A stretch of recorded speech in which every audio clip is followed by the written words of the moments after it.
বিসমিল্লাহির রহমানির রহিম। প্রিয় ভাই ও বোনেরা, আজ আমি আপনাদের সামনে এমন এক অলৌকিক ঘটনার কথা বলবো যা শুধু গল্প নয়, বরং তাওহীদ, তওবা ও আল্লাহর রহমতের জীবন্ত শিক্ষা। ভোরের আকাশে তখন লাল আভা ছড়িয়ে পড়ছে, গ্রামের মোরগ ডাকছে, নদীর জল কুলুকুলু করছে। কিন্তু সেই সময় গ্রামের এক তরুণ ইলিয়াস অস্থির হয়ে নদীর ধারে বসেছিল। তার মন ভারাক্রান্ত, জীবনের কোনো মানে সে খুঁজে পাচ্ছিল না। ঠিক সেই মুহূর্তে নদীর মাঝখানে দেখা দিল এক সবুজ আলো। ধীরে ধীরে আলো তীরে ভেসে এলো, আর সেখান থেকে বেরিয়ে এলেন এক নুরানি বৃদ্ধ। সাদা দাড়ি, সবুজ জামা, কপালে আলো। বৃদ্ধ বললেন, হে ইলিয়াস, ভয় করো না, আমি খিজির, আল্লাহর বান্দা। ইলিয়াস বিস্ময়ে জিজ্ঞেস করল, আপনি কি সেই খিজির যিনি হযরত মুসা আলাইহিস সালামের সঙ্গী ছিলেন? বৃদ্ধ মুচকি হেসে বললেন, হ্যাঁ, আমি সেই খিজির যাকে আল্লাহ যেখানে পাঠান আমি সেখানে যাই। তারপর হযরত খিজির আলাইহিস সালাম নদীর ধারে মাটিতে একটি দাগ টানলেন। মুহূর্তেই নদীর পানি সরে গিয়ে মাঝখান থেকে এক ঝর্ণা বেরিয়ে এলো, যার পানি কখনো সোনালি, কখনো রূপালী রঙের মতো জ্বলজ্বল করছে। তিনি বললেন, এটি মাউল হায়াত, জীবনের পানি। যে পান করে তার অন্তর থেকে ভয় ও অন্ধকার দূর হয়। ইলিয়াস পানি পান করল।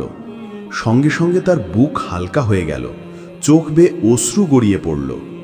খিজির আলাইহিস সালাম বললেন, এই অশ্রু তওবার অশ্রু, আজ থেকে তোমার জীবন বদলে যাবে। তারপর ইলিয়াস দেখল এক শহরে জালিম শাসক মানুষকে শোষণ করছে, আর কিছু মুমিন সত্যের জন্য লড়ছে। খিজির বললেন, মানুষকে আল্লাহ পরীক্ষা করেন, সে জুলুমের পাশে থাকবে নাকি ন্যায়ের। পরের দিন তারা নদীর ধারে কিছু জেলের কাছে গেলেন। হযরত খিজির হঠাৎ তাদের নৌকার একপাশ ভেঙে দিলেন। ইলিয়াস অবাক হয়ে বলল, আপনি এটা কেন করলেন?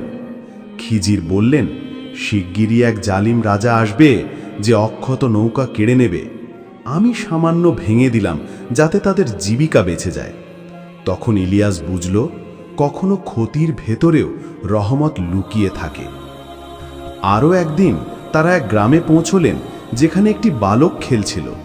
হযরত খিজির মৃদু দোয়া পড়লেন, আর শিশুটি নিস্তব্ধ হয়ে গেল। ইলিয়াস কাঁপা কণ্ঠে বলল, এই শিশুটিকে কেন থামিয়ে দিলেন? খিজির বললেন, এই শিশু বড় হলে তার মা বাবাকে কুফুরিতে টেনে নেবে। আল্লাহর রহমতে তাকে এখনই ফিরিয়ে নেওয়া ভালো। তখন ইলিয়াস শিখল, মানুষের জ্ঞান সীমিত, কিন্তু আল্লাহর জ্ঞান অসীম। আর এক গ্রামে তারা গেলেন যেখানে লোকেরা ছিল কৃপণ, অতিথিদের কোনো সাহায্য করত না। তবুও খিজির আলাইহিস সালাম সেখানে ভাঙা দেয়াল মেরামত করতে শুরু করলেন। ইলিয়াস বলল, যারা আমাদের কিছুই দেয়নি তাদের জন্য এত কষ্ট কেন? খিজির বললেন, এই দেয়ালের নিচে দুই ইয়েতিম শিশুর গুপ্ত ধন আছে, আল্লাহ চান তারা বড় হলে তা পাক। এভাবেই একদিন হযরত খিজির আলাইহিস সালাম ইলিয়াসকে বললেন, তুমি যদি সত্য মুরিদ হতে চাও, আজ রাতভর নদীর ধারে দাঁড়িয়ে শুধু আল্লাহ আল্লাহ জিকির করবে। রাত গভীর হল, নদীর পানিতে ভয়ঙ্কর শব্দ, সাপের ফোঁস, আগুনের দাও দাও। কিন্তু ইলিয়াস চোখ বন্ধ করে শুধু বলছে, আল্লাহ আল্লাহ।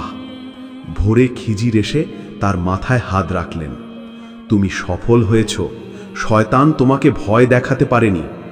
তারপর তারা নদীর মধ্যে প্রবেশ করলেন, অথচ পানিতে তাদের শরীর ভিজল না। পথ খুলে গেল, তারা এক স্থানে পৌঁছলেন যেখানে সূর্য ওঠে না, তবুও আলো ছড়িয়ে আছে। সেখানে ফেরেশতারা তাসবিহ পড়ছে, সুবহানাল্লাহ, আলহামদুলিল্লাহ, আল্লাহু আকবার।